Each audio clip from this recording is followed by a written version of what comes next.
Started. Thank you, Angeli. I'm Jonathan Shear, the principal at Puesta. ¡Viva el español! ¡Viva el español! Thanks for joining us today. We've got about 56 of us on. We are recording this. We will be posting it in case you missed it or you know a family that wasn't able to make it, but is interested in getting the information that we're going to share today. We only have about 12, 13 slides to share with you about kindergarten readiness, what to be thinking about, how to prepare your student for school next year. Speaking of school next year, looks like we're going to have school next year, which is a great thing, right? So hot off the press, just today, if you haven't seen it, the state provided some new guidance and guidelines to school districts about their intent, the state's intent to open schools next fall. There's a lot that still needs to be worked out. They've got some general, very general guidelines around 6-foot spacing for students and a whole lot of question marks as far as what districts need to work on in order to ensure that students and staff are safe. So, but that's good news ultimately, because we're excited to have you guys at Puesta del Sol on campus, learning Spanish, learning the Bellevue School District curriculum, and not having to do so remotely from home. At least that's our plan, right? So welcome. I hope you're excited about that news as well. We've got a wonderful presentation. As I mentioned, we've got our fabulous kindergarten team. And so sit back, take a few notes if you need to. We'll have everything recorded. So if you need to go back to something, that's totally fine. And then if you have a question, please post it on the chat feature. And we should have a little bit of time at the end for a Q&A. Is that right? Yes. Yes. Okay, awesome. So I'd like to take a moment just to introduce myself before I go away. I'm Angeli Duimovich, the assistant principal at Puesta del Sol. Viva el español! You guys are going to find a trend. This is one of our school culture things. We are so happy and so honored by all of you choosing our program. And we want to make sure that you have a wonderful intro today to what to expect. And so we have our kindergarten team here for you. Yes, well, I guess we'll take this time to introduce ourselves, starting with me. Hi, everyone. My name is Crystal Flores, aka Señorita Flores, and I'm very excited to, well, not see you, but just excited to present this information and for you all to get ready for the next year. Hello, I'm Señora Chaparro. I've been in Puesta 6 years, and I'm so happy that you guys are here and you have chosen this amazing immersion program. And we're here, excited to know this new group of students. I'm excited that we're going to have a face-to-face meeting. We were a little bit concerned about how we're going to make connections with them, but so glad that we're going to have the chance to meet you in person. Probably we don't see your face in a while, but happy to see you guys.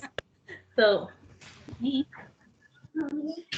Hola, yo soy María Victoria Zapata, más conocida, more known as Señora Zapata. I am so excited having you here. Yes, looking forward to meet your kids.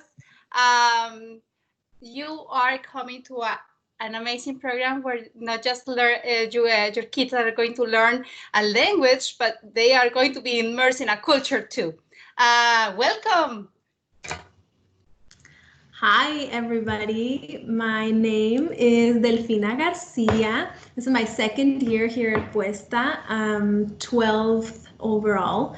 I'm so excited to meet everybody soon, hopefully, and interact with all the little ones. Alrighty, well, we'll get started. And just a reminder, if everyone can please turn off their cameras and also mute themselves, that would be wonderful. That is to help with the bandwidth. Okay, so I will go ahead and start sharing my screen.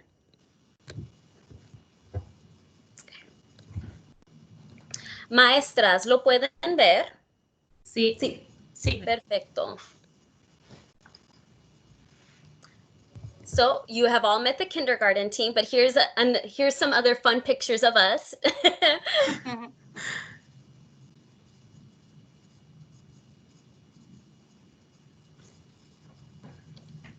Perfect. This is our agenda. These were planned before we started before we knew the news that we received today about coming back to school during fall. We're going to start with Kinder Camp. Kinder Camp is planned to meet your kiddos before school year starts. And the idea for Kinder Camp is more focused on social skills. We want to know your kiddos better with the main objective of finding the best classroom and environment to have successful learners during the school year. Then this will be on Tuesday, August 25th from 9 to 12. And afterwards, we will have Fiesta de Paletas, popsicle party, and thus we will have a bus ride from 12:30 to 1, and you will find your kiddos at Fiesta de Paletas and then wave them to go in a bus ride. Then that day we are hoping for you to fill out the form where you can tell us more about your kids. That way, on Friday, August the 28th, you will have a notification of the classroom that your kids is going to place.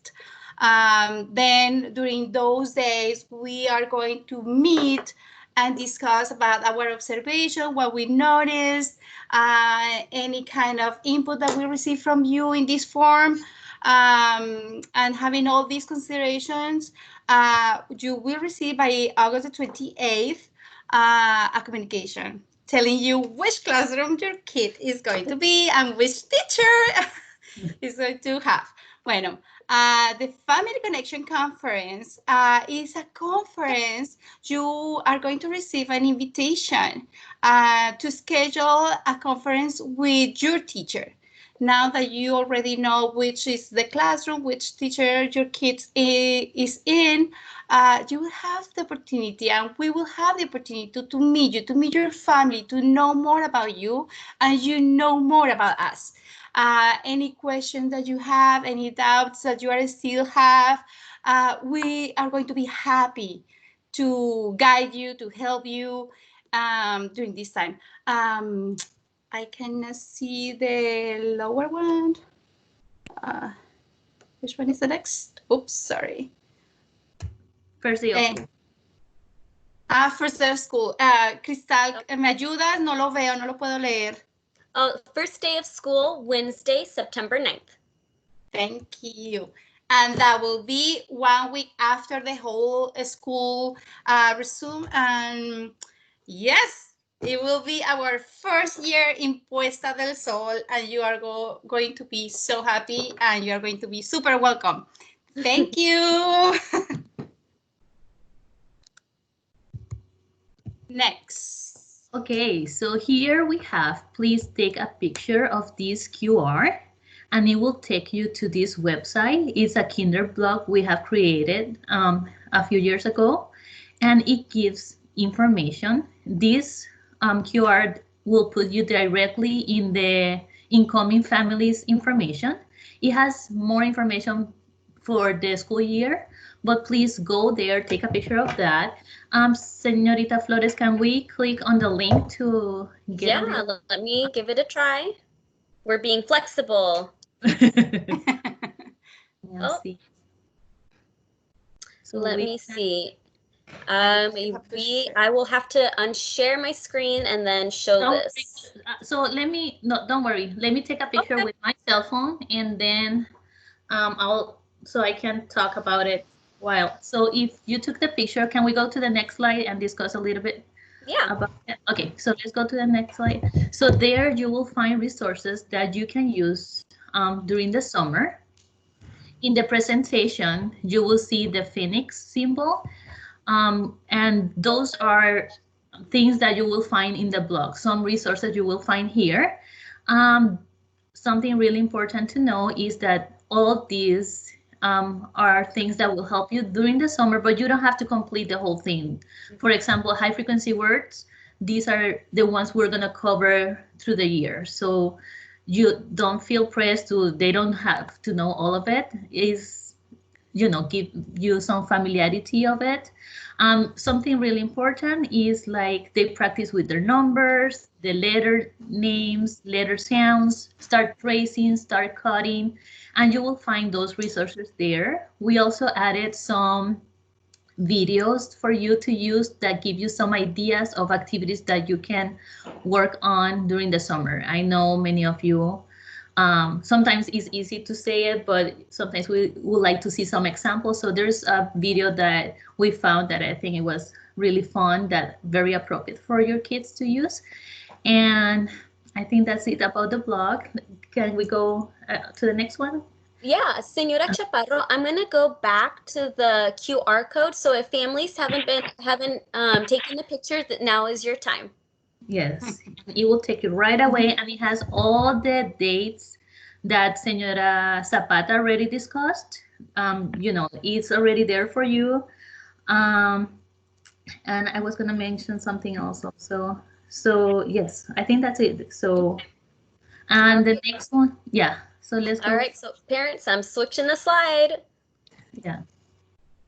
And then, so as I mentioned, these are not required, these activities. Usually we give family the packets to take home in a beautiful bag, but we are in a different situation this year.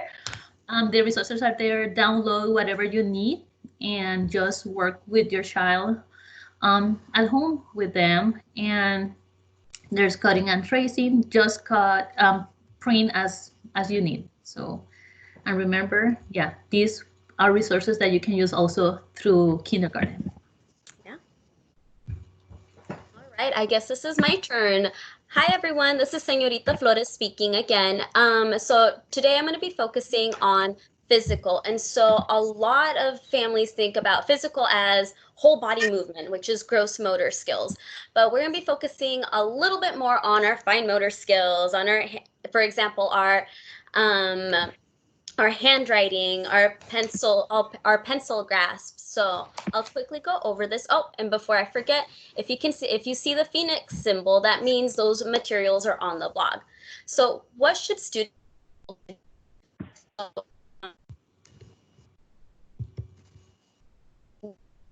a pencil using a 3 oh.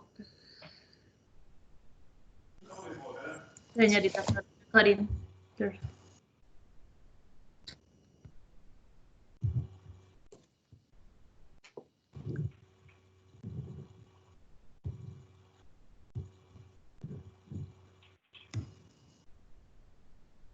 Let's see if he's coming back. Oh, Chris. Okay. Oh, I think I'm back. This is why. Thank you so much for being flexible. Let me try this one more time. Can everybody still see the presentation, maestras? Yes. Yes. All right. Well, let me try and get back to my presentation on my screen, because for some strange reason, it kicked me out. Thank you, families, for being flexible. Let me go back.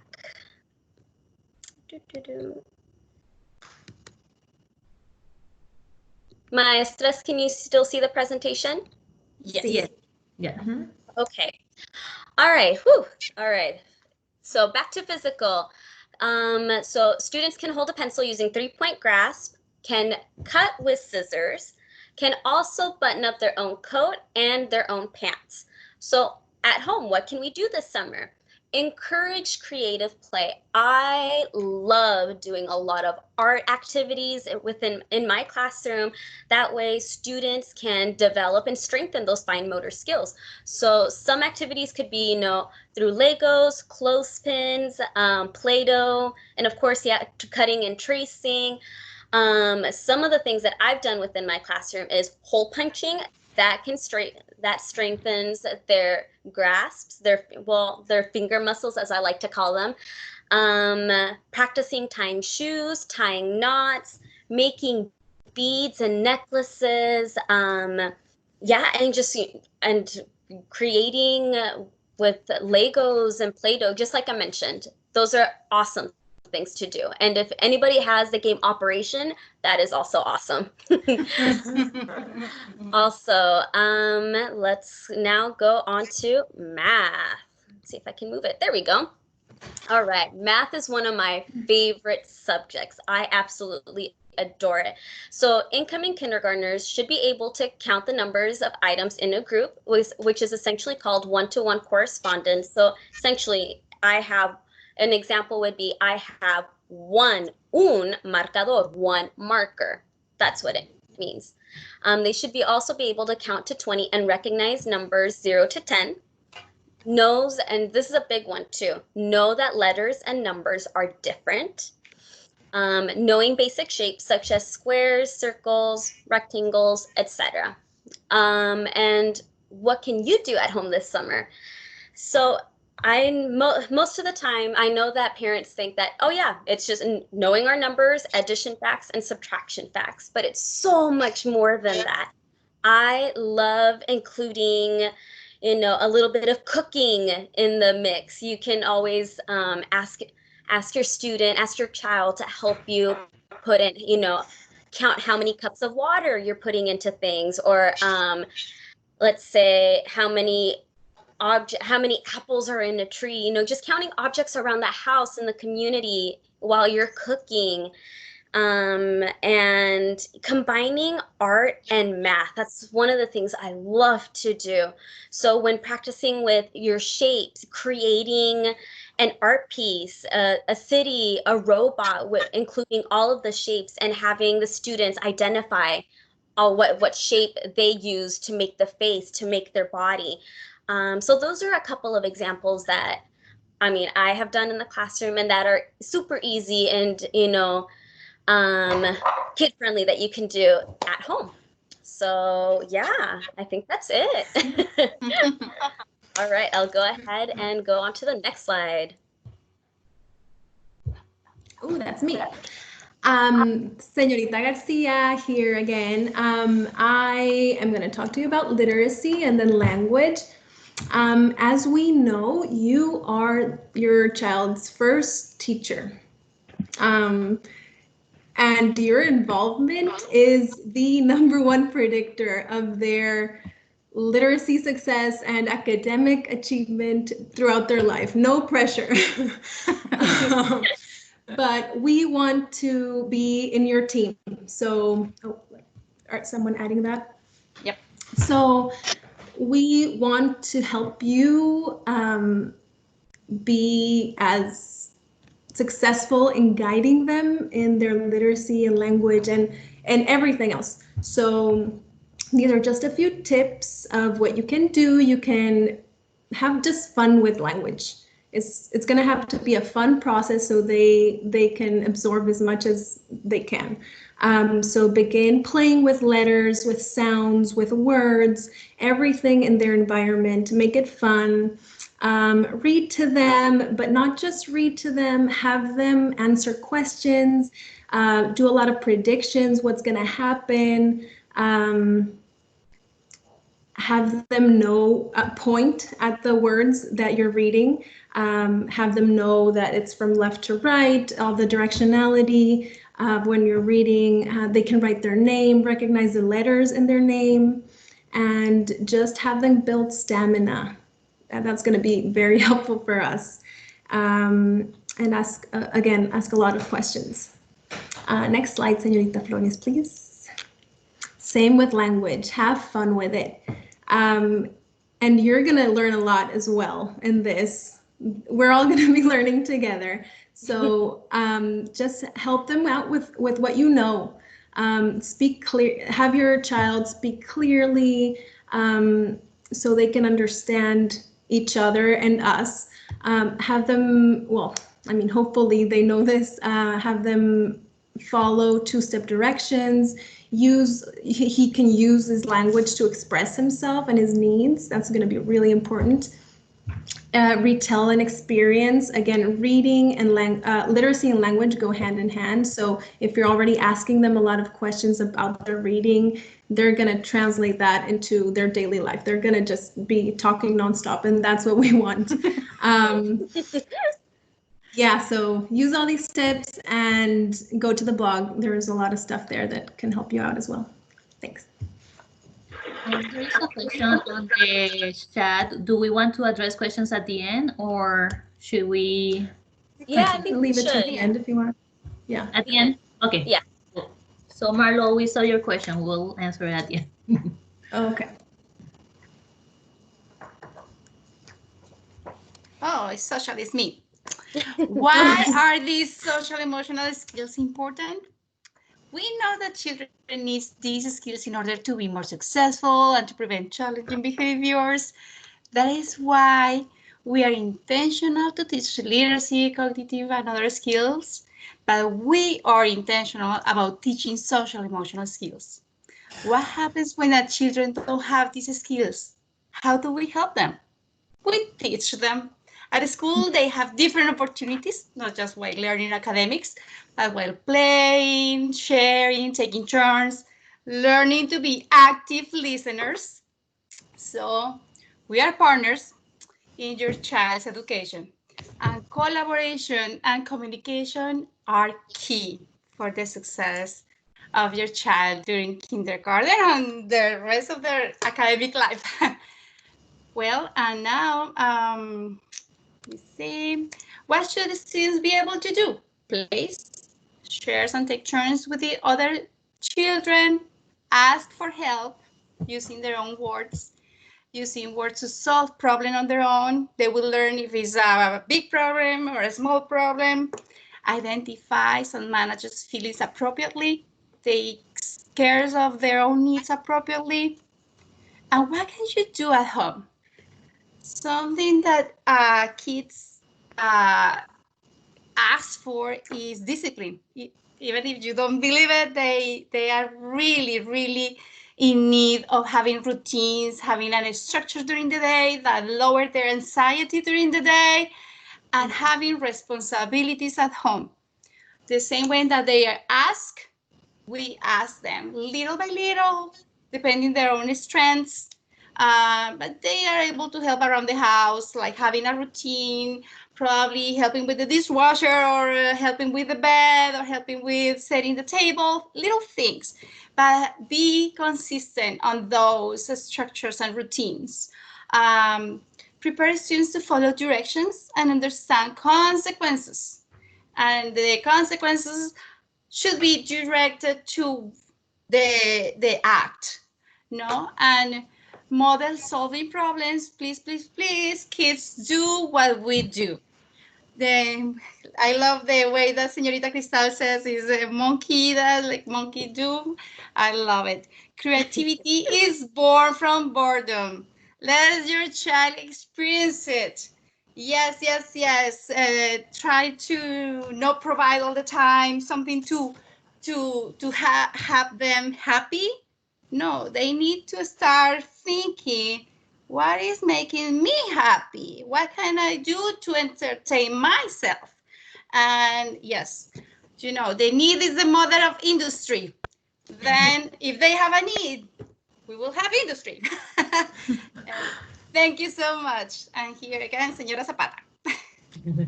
Gracias, Señorita Flores. Of course.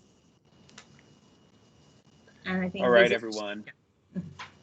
We're at the end of our formal slides. We've got a Q&A coming up next, but just want to share a little bit more. Of course, being a part of the Puesta del Sol community, Viva el Español, also means being a part of the PTA, the Parent Teacher Association. And so our wonderful PTA President Ann Wilson asked that we provide a little bit more information for you all coming in the door. Some of you may have siblings already at the school, so you're pretty familiar with the different things that the PTA does. They do a lot. They do a lot for us, and we encourage you to get connected to them right away, support their work. They have a lot of extracurricular activities, events, and opportunities that they They plan throughout the school year. They do a ton of funding, supporting a lot of the program work that we have in the building. And so we really encourage you to be a part of that. And so here's some information. If you would note, please, Stephanie Parkins is the new point of contact for new families for the PTA. There is a Facebook group and opportunities as soon as the summer for Zoom get-togethers. They also encourage you to check out their Facebook page and subscribe to the El Sol newsletter. So tons of great things on there. You can look forward to having, assuming we're back in normal mode next year, extracurricular activities, field trips. Extracurricular activities may mean things like flamenco or Fiesta Latina, different after-school dance opportunities for your students to engage in. There's a bunch of things that are provided over the course of the year by the PTA, and so please subscribe and stay well informed with all the things they have going on. I did notice, before we go over to the Q&A, I did notice a question that we're already looking into. Crystal Coldiron, our instructional leader in the building, I just reached out to. She's looking into whether or not families, you all have access to Clever, which is our online platform where you can simply log into one site and get all the different learning resources that are available to families and students. So we just want to double check. There was a question on there on the chat about that. We're looking into it. And we'll try to get you an answer as soon as possible about whether you all as new families have access to it. There is another access point, which is our learning notebooks. Those are available on the district website. If you were to just simply go on under the COVID-19 or coronavirus resources, they have specific links there that take you to pages on there to check out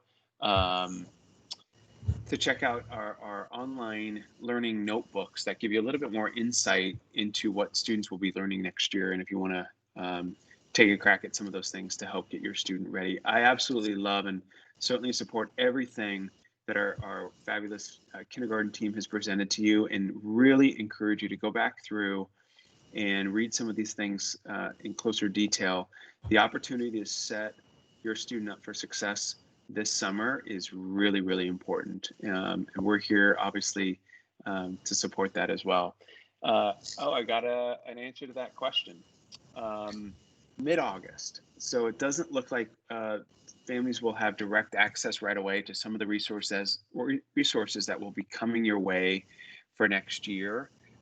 Sounds like they have to get all the different new families registered and connected via the online platforms. And so they're not expecting to be able to have that all completed until mid-August. But again, you do have access to the student learning outlines. And to the blog.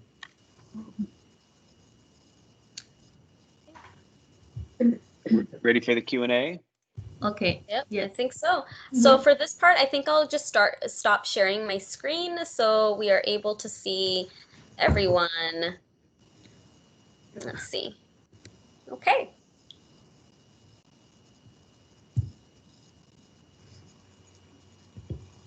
Okay, we have a question here on the chat that it says, this may be an obvious question, but do we need to know number and alphabet in Spanish or just English? Who would like to answer that? Okay. Go ahead, Lisandra. Go ahead. Okay. Go ahead, Señora Chaparro, you're talking. Okay, so for us, it's important that they have a strong foundation in their native language. It doesn't matter if it's in Spanish or English or any other language. We notice we have students who they don't even know language. They come from other countries, but their language is very developed and all that. So having a strong foundation in their native language is really important. English, many of the sound transfer to Spanish. So if they know their sound in English, many of them will transfer to Spanish. But Yes. if knows them in English, I think it's a good sign that they will get those the concepts in Spanish. So don't worry if they don't know them in Spanish yet, you can start practicing the numbers, uno, dos, tres, until 10 or 20. We put in the blog, there are 3 videos that we would like for you to review with them so they start getting familiar with it. And yeah, anyone else want to add something to that? But yeah, just creating that foundation in their native language, and they will get, they will get the Spanish eventually. We're here for you guys. Yeah, I would just add, Lisandra, I know this, we kind of addressed this earlier. A common misconception that parents have is my student's going into a Spanish immersion program, and therefore everything they should be accessing should be in Spanish. In other words, I'm not going to be reading to my student because I don't know Spanish, and they're getting all the Spanish literacy and Spanish reading practice at school. That's not the case. So just want to be really, really clear. Read with and to your students. The more exposure you can give to them to words and literacy, the greater the vocabulary, of course, is going to be, and it will absolutely transfer across languages. So please, even once we start school and students are doing maybe some additional reading at home in Spanish, that doesn't mean put away all the English books. Keep those things out, keep them alive, because what we're building here is biliteracy. Along with bilingualism, right? So they're learning both, and that takes a lot on from you in order to support too. We don't formally begin teaching students English language arts until 3rd grade, and so we really need them to also be reading in English with you at home. Thank you. Okay, so the next question I see on the chat is how many students are in each class? Is there 1 teacher per class? Usually there are 23, 24 to each 23, 24 students in each class with 1 teacher. And also an Amity intern who helps us out. That is fair. And then another one I have here. So for families who have high risk from COVID-19 and may not be able to send kids out to the school in the fall, what will happen? That's a great question. I'm going to take this one. Hi, Senor Shear back again, principal. The district's working on multiple plans going into next fall. We've got a lot still to flesh out from the communication today from the state.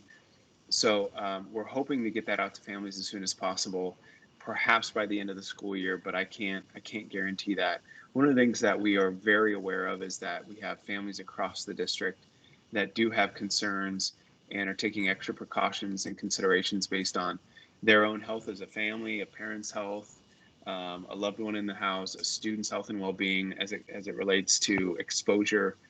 And so we are anticipating that we will have more, we will have families at different schools with the same challenge and the same question about what options do we have. And so the district is aware of that. They're working on plans, and we should know, perhaps in the next week, but certainly by the end of the summer, what different plans and programs are available.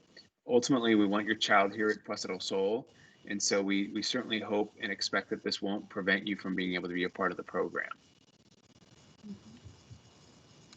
There's another question is, how can we help our students with their homework if we as parents do not know Spanish? Should we be learning some Spanish now ourselves? I have talked to a few parents that say it's hard helping students without knowing the language. Well, I can take this question. You really don't need to learn the language, but we encourage you to learn the language along with your kids. It's the beginning of learning the language.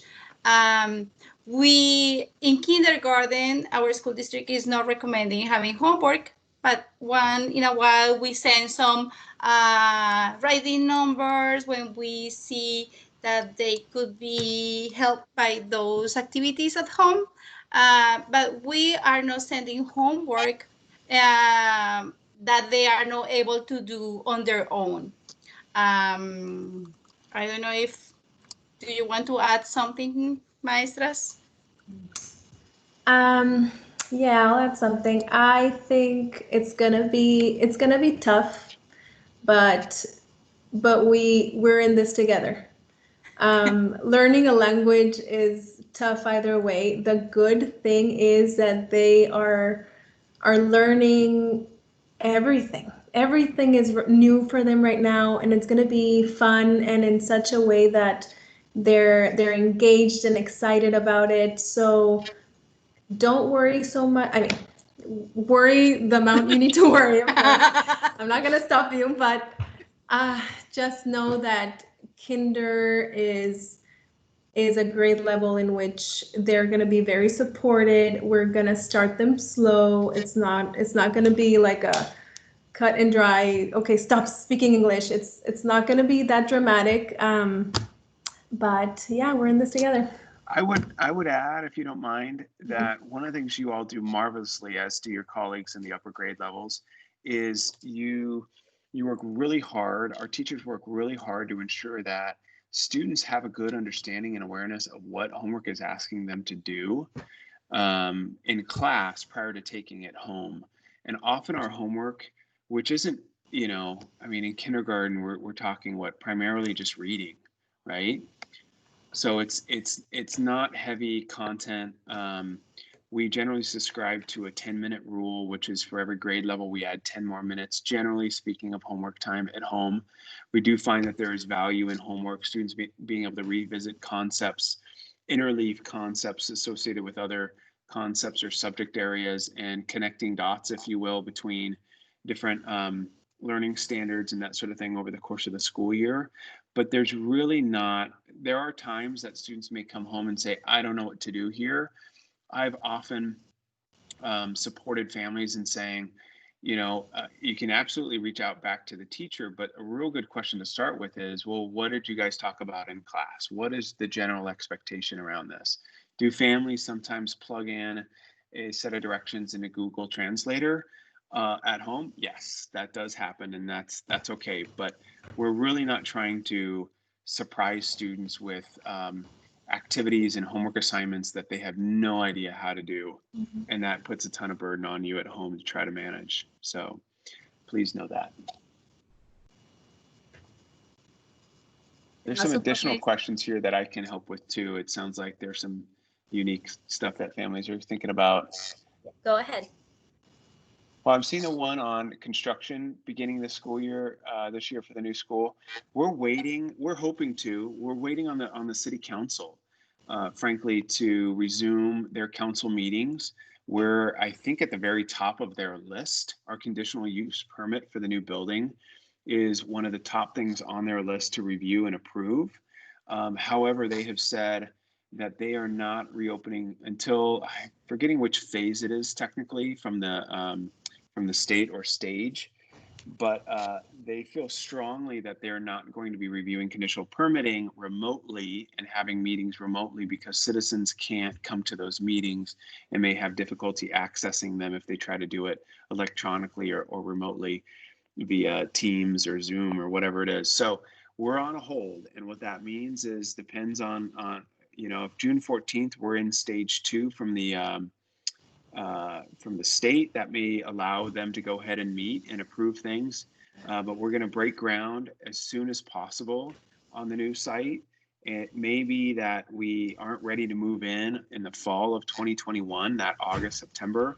And so the district is already working on contingency plans that may allow us to move over to the new building partway through the new school year, for example, after winter break.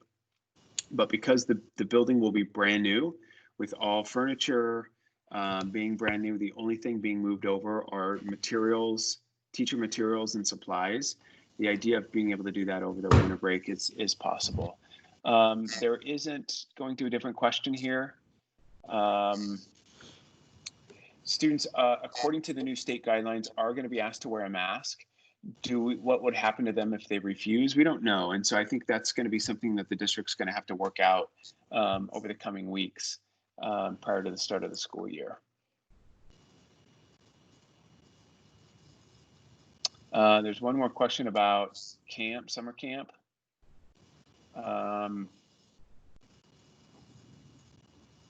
Yeah, we're going to have to, you know, a lot of the schools and kindergarten programs do a kindergarten camp. And so this is as the district kind of works out what the plan is for how students will meet in the fall, classroom spacing, all of that.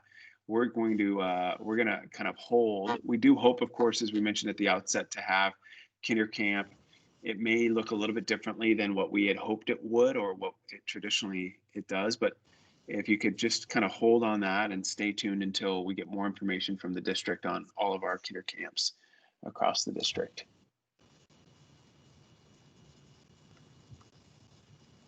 I think that's it for now from my side. I think, what about for volunteering opportunities? Because I know we have a ton of those. Do you have anything to add, Jonathan? For volunteer opportunities? Yeah. Yeah, we love volunteer opportunities. It's an interesting one, and because we love having the partnership and involvement of our families, right? Mm-hmm. And so there's a couple of I guess little caveats kind of built into that, right? So students, we recognize that a lot of our kindergartners, based on their age and developmental readiness, are attached to families, are attached to parents. And so volunteering in the classroom sometimes might not be the best idea if your kindergartner's having detachment challenges, right? And every year we have 1 or 2 or 3 students that have that difficulty. We're accustomed to it. And so that's just one thought and consideration. But there will be opportunities to volunteer over the course of the year, whether it's through class parties, projects. The PTA does a wonderful job of organizing parents and having a homeroom parent that helps coordinate different events and activities, fall parties, winter parties, field trips. So there's some great opportunities to stay involved. But I would just factor that in a little bit. If you feel like, you know, as I'm heading to kindergarten and my child's heading to kindergarten, should I be thinking about supporting their independence, right? That may be a key consideration as far as how much you would hope to volunteer. We do ask also that we maintain a Spanish immersion environment around our students in the kindergarten classroom. And it's really only when a student is struggling and melting down that we then start shifting over into English to support their emotional needs at that moment. And so that's sometimes a factor for parents as well, that if you're not a Spanish speaker, it doesn't mean that you can't come into the classroom. There aren't things for you to do. We have a lot of like organizational things, supplies, materials that you can obviously help out with, but we do take into account that we want our kids to be engaging with our adults in Spanish throughout the course of the school day. Thank you, Jonathan. There is one. Do you have any advice on how to introduce Spanish to our child before school starts? We've been mentioning about it.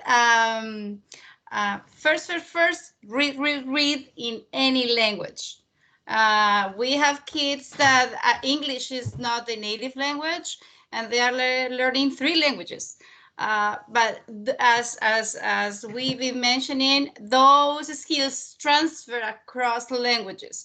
Then read, predict the reading, play with your child around the reading, ask tons of questions, and specifically with the language, you can go to our blog, the Señora Chaparro has been talking about, and you will find songs around letters, numbers, and different skills. Yes.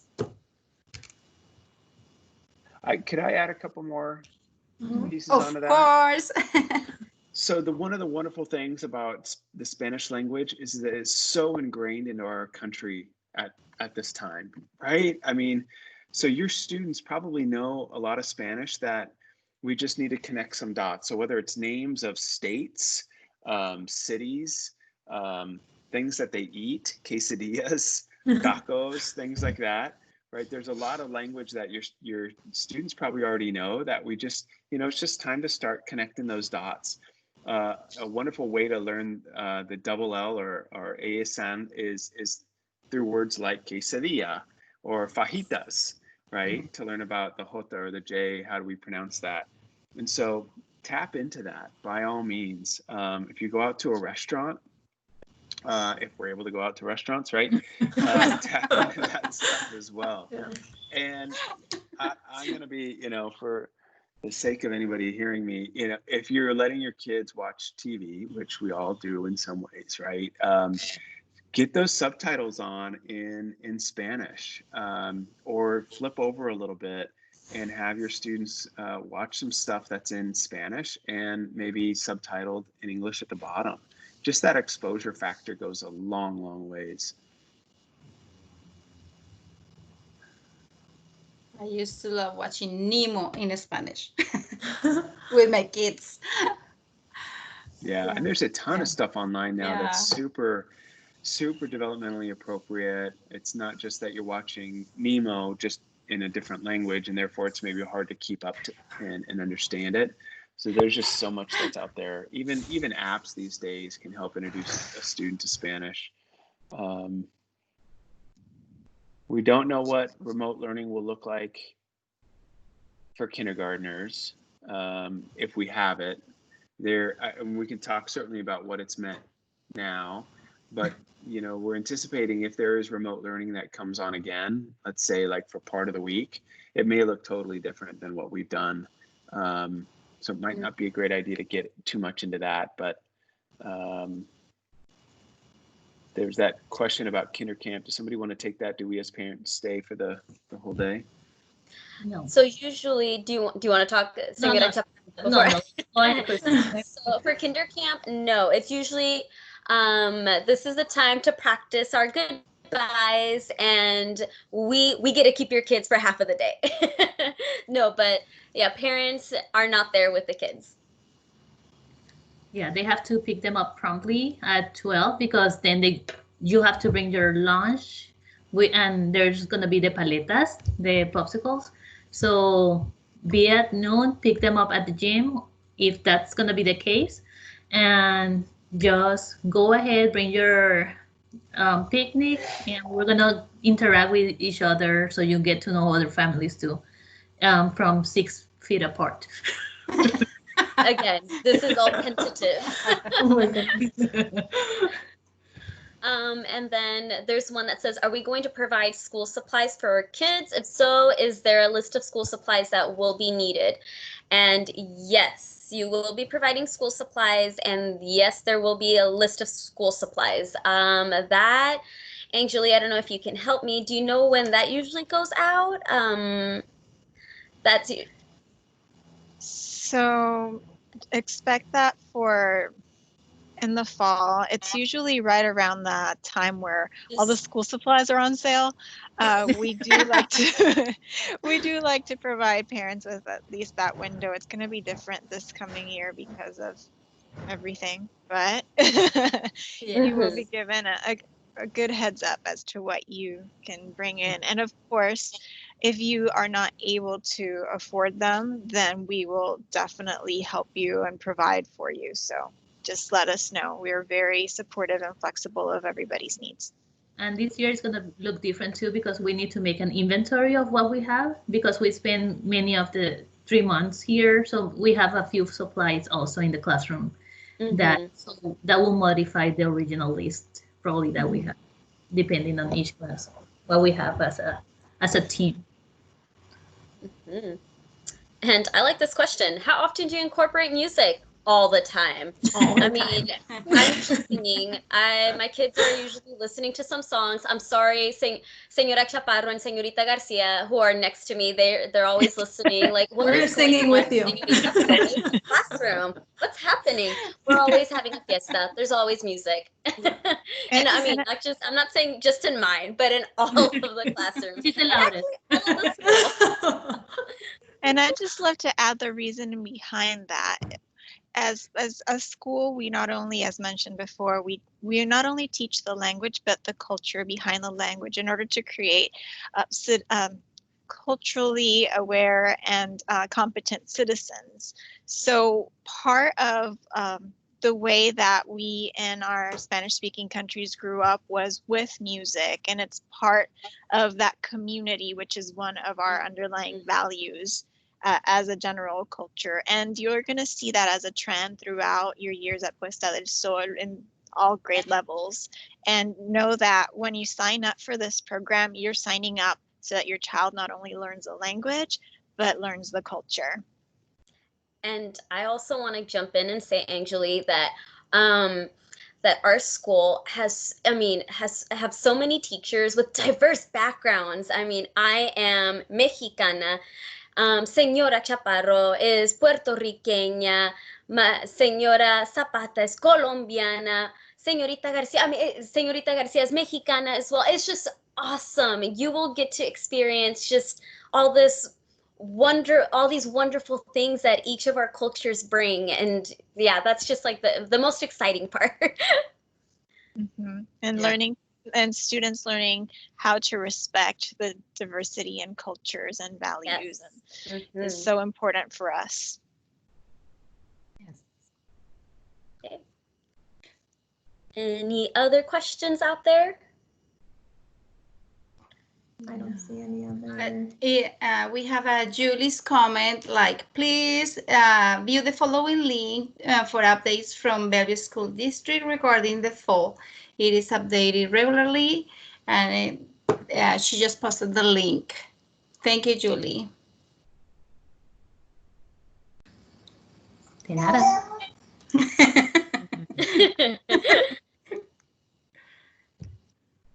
Do we want to open the microphone to anyone, or we're going to keep the chat? Or Chat. yeah. Well, there's a question about when will the recording be available. I believe that we're scheduled to be until 3 o'clock, so we're 3 minutes from that time, at which time I'm going to stop the recording. And it might take us a couple of days to get it to the right format so that you can view it. Oh, we have one request. My son Rex would like to come on camera and say something. Rex! Rex! Ven para acá, Rex! There you are, Rex. Hola! Do you know that I actually have a lot of markers? Wow. He's a drawing. Wow. You did that? ¿Tú hiciste eso? Tienes muchos colores. So many colors. All of this didn't took up a lot of muscle. Oh, wow. Not a muscle. Wow. But good thing I have a battery that's super full. Oh. Thank you so much for sharing. Yeah, gracias. Gracias. Gracias, Rex. I would like to learn Spanish. Do you have any resources or recommendations? It's another question. I can take that. Thank you, Jonathan. So I happened to have my in-laws at the house here yesterday, and they were talking about learning Spanish. It was kind of funny. So they did like Rosetta Stone. They really liked Duolingo, which is an app. One of the things that I suggested was as you're kind of learning some of the formalities of the language, and it's a little bit harder, you know, students are, the younger you are as a human, as a student, the more wired your brain is to adapt itself to the different sounds and nuances of the language, right? Like accents. You often hear that students, depending on where they're exposed to a different accent, either adopt that accent or not within their upbringing. So we're all wired to handle all the sounds of all the language. It's really languages throughout the world. It's really when we begin to narrow that the language and cognition that we limit what our brains can do with all of that. That said, so adults tend to take on Spanish more like a world language than in an immersion type environment. So that's why some of those programs online, Rosetta Stone, Duolingo, can be really helpful because they approach it a little bit differently, and there's some fun factor involved. One other suggestion that I always say is learn to like different genres of music in Spanish. There are multiple genres within the Spanish language, and these days it's easier than ever to get a hold of the lyrics. I can even on my Alexa device just hit one button, and whatever song it's playing, I can see all the lyrics for it. And the reason why I say that is as you're learning the language and some of the grammar, the tenses, the vocabulary, as you get to know that, you'll begin to remind yourself of different tenses, different grammar and language structures as you're going through and either reading lyrics, listening to music, or hopefully, if you really like it, you're singing along. And so you can actually kind of jog your memory, if you will, to all the different language structures. That's just a couple of ways in which adult learning can take shape around a language. Certainly living abroad can help, but that may be a little bit difficult for you. So any other thoughts, suggestions from some of our staff? You mentioned all the ones I was thinking about. Yeah. There's a Mongo. There is Mongo. one important question that I don't want. I know it's already 3:01, but there is now. I expect the school will focus on introducing Spanish-speaking cultures, but does the school explore other cultures as well throughout the school? And if so, how? Well, I know we all have many things to say here. We welcome all the cultures. We have kids from many countries for example, we have an activity, it's called the Superstar, when we invite the family to share about culture, tradition, no food, sorry, we have some allergies at school usually, but we love to hear from you. We like the kids to feel proud of who they are, their own identity, and if they welcome their own identity, they will welcome more identities and they will respect more cultures. Then we do respect and honor your culture the same way that we honor diversity in our school. Thank you for an excellent question. Love it. Well said. Thank you. Thank you all for coming. To close, the Bellevue School District vision to affirm and inspire each and every student to learn and thrive as creators of their future world. And that is something that we're definitely striving here at Puesta del Sol. ¡Viva el español! So, thank you so much for coming. The recording will be available soon. I'm going to stop it right now. Thank you, Señora Strier. Thank you, Señora Jumovich.